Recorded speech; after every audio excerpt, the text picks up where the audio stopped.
আসসালামু আলাইকুম সবাইকে। আশা করছি সবাই খুব ভালো আছেন। আমরাও আলহামদুলিল্লাহ অনেক ভালো আছি।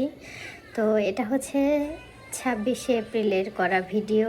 ওই দিন আমরা দুপুরে চলে গিয়েছিলাম সাগরের পাড়ে। মূলত উদ্দেশ্য ছিল 26শে এপ্রিল মানে রোজানের জন্মদিনের দিন দুপুরে রোজান সাগরে গোসল করবে। দেন হচ্ছে আমরা বাসায় ব্যাক করব। তো রোজানকে নিয়ে চলে গিয়েছিলাম। ওই দিন ওর কোনো বাধা ছিল না। ও ওর মতো যেভাবে এনজয় করতে পারে করেছে। ও সাগরে অনেক খেলেছে, পানিতে লাফঝাপ করেছে। মূলত সাগরে ঢেউ দেখলে একটু ভয় পায়, কিন্তু সাগরের সামনে যে জমা থাকা পানিটা আর কি, ওই পানিটাতেও অনেক এনজয় করেছে। ও বালি দিয়ে খেলেছে। আলহামদুলিল্লাহ ওর দিনটা অনেক ভালো কেটেছে। আগে বছরগুলোতে ও ছোট ছিল, ওইভাবেও এনজয় করতে পারেনি, কিন্তু এবারে ও খুব এনজয় করেছে ওর বার্থডেতে। আর ওই দিন প্রচণ্ড রোদ ছিল, অনেক গরম ছিল, যার কারণে সাগরের পাড়ে বাতাস, পানি সব মিলে অনেক ভালো লাগছিল। আমি হচ্ছে সাগরে এইভাবে গোসল কখনোই করিনি। আমার মানে ভালো লাগে না আর কি সাগরে গোসল করতে, কিন্তু রোজান এমনিতেই এনজয় করে দেখে, কিন্তু ও নিজেও গোসল করেনি, জাস্ট পানি দিয়ে খেলেছে, ফাজলামি করেছে।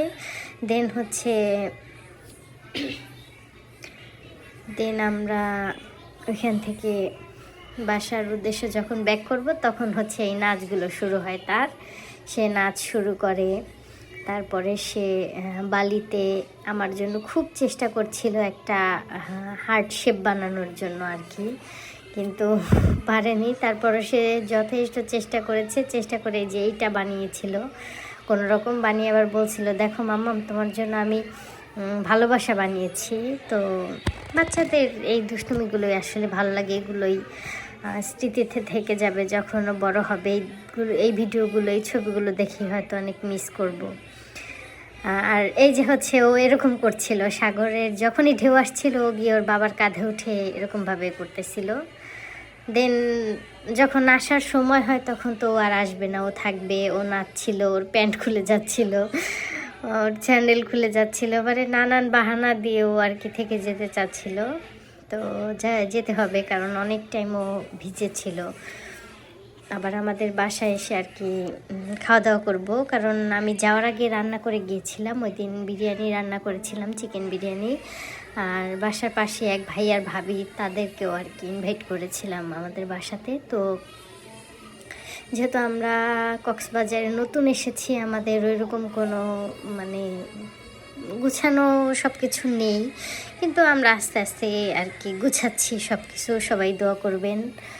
আর যারা চিনেন জানেন তারা তো জানেনই সবটা, আর যারা না জানেন তাদের জন্য আর কি বলা, যে আমরা হচ্ছে আমাদের হোম টাউন হচ্ছে মাদারীপুর। তো ওইখানেই এতদিন ছিলাম। এখন হচ্ছে জব পারপাসে আর কি আমাদের কক্সবাজারে আসা, এখানে থাকা, সেটেল হওয়া আর কি। তো সবাই দোয়া করবেন, ভালো থাকবেন। নেক্সট ভিডিওতে আবার কথা হবে। কেমন লাগছে ভিডিও আপনাদের মতামত জানাবেন কমেন্টসে। ধন্যবাদ সবাইকে।